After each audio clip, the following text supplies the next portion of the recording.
So hello everyone, कैसे हो आप सभी लोग। आई होप यार सभी लोग एकदम बढ़िया होगे और वेल आगे भी बढ़िया ही रहना। तो चलो यार अब बिना ज्यादा देरी करे अपने एपिसोड को जल्दी से स्टार्ट कर लेते हैं।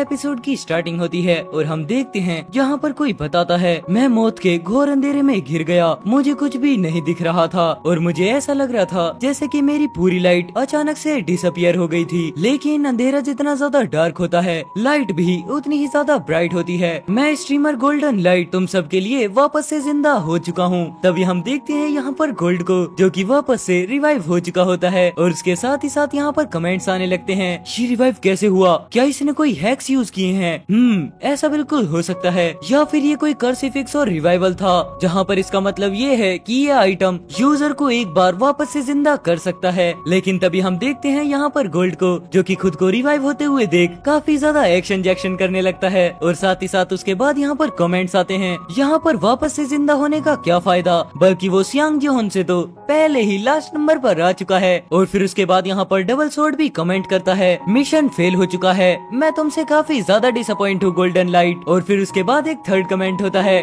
गोल्डन लाइट तुम एक बॉस्टर्ड हो। लेकिन तभी यहाँ पर गोल्ड सभी की बातों को संभालते हुए बोलता है, अरे रे, मेरी लापरवाही की वजह से ऐसा लगता है कि आप लोग मुझसे नाराज हो गए हैं। हालांकि अगर आप लोग थोड़ा सा इंतजार करें तो मैं जल्द ही सियोंग जहान के जरिए खुद को साबित कर दूंगा। लेकिन तभी अचानक से यहाँ पर गोल्ड को रियलाइज होता है कि जिहान तो जस्ट उसके पीछे खड़ा होता है, जिसके बाद फिर वो नजरें पीछे करता है और अपना जिहान भी एक छोटी स्माइल पास करता है। और तभी हम देखते हैं वापस से गोल्ड मारा जा चुका होता है, जहाँ पर वो चिल्लाकर बोलता है, ये कैसे है। और हम वहीं पर देखते हैं जिहान को, जिसकी मूवमेंट काफी ज्यादा फास्ट होती है और सिस्टम भी बताता है प्लेयर सियोंग जिहान ने डबल किल कर दिए हैं। जिसके बाद फिर अपना जिहान आगे जाते हुए सोचता है, मैंने कुछ समय से किसी को उसका यूज करते हुए नहीं देखा, यहाँ तक कि फ्यूचर में भी उसका यूज किसी ने भी नहीं किया।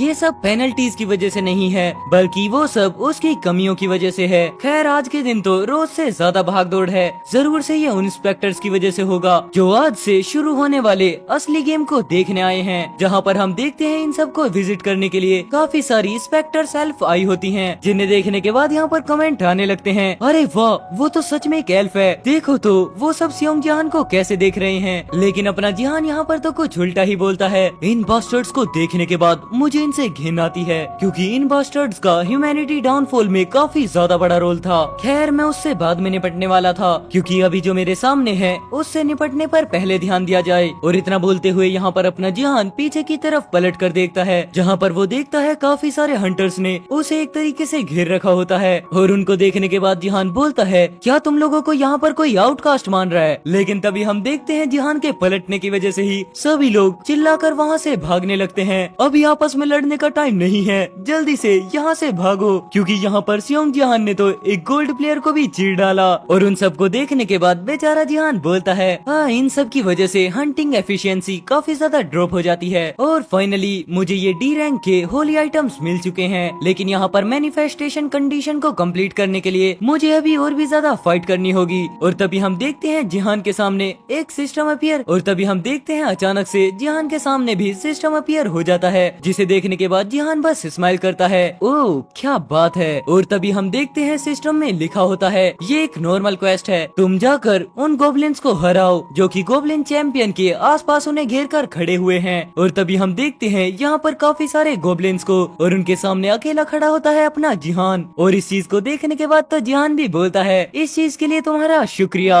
लेकिन यहाँ पर बिना ज्यादा टाइम वेस्ट करे गोब्लिन डायरेक्ट जिहान पर अटैक करने के लिए आगे बढ़ जाता है। बट तभी हम देखते हैं ये बेचारा उसे मारने के लिए नहीं, बल्कि अपनी जान बचाने के लिए भागता है, प्लीज कोई मुझे सेव करो, प्लीज मुझे छोड़ दो। बट हम तभी देखते हैं जिहान को, जो कि अपने बेलन को डायरेक्ट गोब्लिन के हेड पर मार देता है, और उसी के साथ फिर वो अपने नाइफ से भी गोब्लिन पर एक शार्प अटैक कर देता है। आपने होली आइटम को प्रॉपर्ली यूज करने के लिए कंप्लीट कर लिया है। अब है एक कर्ट्स कुकिंग सेट, जो कि आइटम है डी रैंक का। जितना देखने के बाद जिहान बोलता है, ओह तो इसे इस तरीके से यूज करना था, पहले उसका सर तोड़कर और उसके बाद फिर उसका हार्ट बाहर निकाल देना, जैसे कि ये एक सेट इक्विपमेंट है और इसको फिक्स करने के लिए एक ऑर्डर दिया गया है। चलो अच्छा हुआ, मुझे ये सब कुछ गेम खत्म होने से पहले ही पता चल गया, लेकिन मुझे इस चीज में सच में काफी ज्यादा समय लग गया। और तभी हम देखते हैं यहाँ पर अरीना को सभी गोब्लिन की लाश को बिछा दिया होता है। अगर मुझे थोड़ा पहले पता चला होता तो कुछ और गोब्लिन्स बचे होते। खैर अभी भी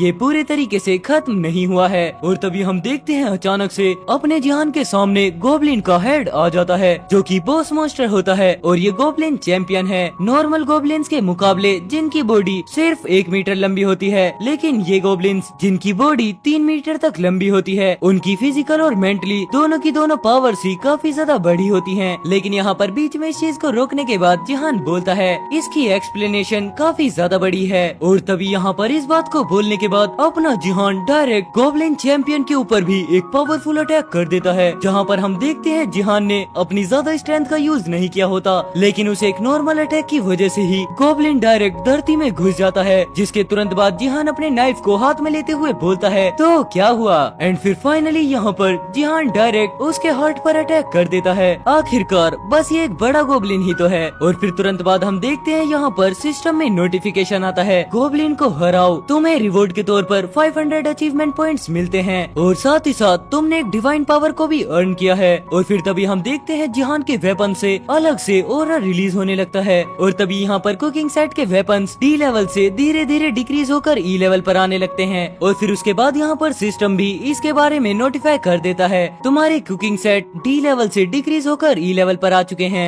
इतना सुनने के बाद अपना जिहान अपने वेपन्स को ही देखने लग जाता है, क्योंकि अभी ये आइटम ई लेवल पर हैं, तो मैं एक बार वापस से डिवाइन पावर को कमा सकता हूँ। लेकिन मॉन्स्टर को हंट करने के लिए ये सच में काफी ज्यादा स्लो है। जिसके बाद फिर अपने जिहान की नजर डायरेक्ट पीछे अटैक कर रहे होते हुए प्लेयर्स पर जाती है, जो कि आपस में बैटल कर रहे होते हैं। मुझे प्लेयर्स को कैच करना पड़ेगा। खैर ये काफी ज्यादा दूर हैं, जिसकी वजह से ये थोड़ा सा परेशान करने वाले तो हैं, लेकिन चलो कोई बात नहीं, अगर वो लोग मेरे पास नहीं आते हैं। और तभी हम देखते हैं इतना बोलते हुए अपना जिहान अपनी स्लीव्स को ऊपर करने लग जाता है, तो मुझे ही उन लोगों के पास जाना होगा। जहाँ पर इतना बोलते हुए अपना जिहान खुद के अंदर से काफी ज्यादा इंटेंस ऑरा रिलीज करना स्टार्ट कर देता है, जिसे देखते हुए काफी सारे कमेंट्स आते हैं, तुम सभी अब सांस ले सकते हो। हाँ हाँ देखो तो उसके एक्सप्रेशंस कितने ज्यादा स्कैरी हैं। हाँ बिल्कुल सही कहा, ये सच में काफी ज्यादा स्कैरी है। लेकिन तभी अचानक से अपना सीन शिफ्ट होता है, जहाँ पर हम देखते हैं सिटी को सियोल मेट्रोपॉलिटन सिटी, लेकिन ये उन टैलेंटलेस बास्टर्ड से तो 1000 टाइम बेटर ही है।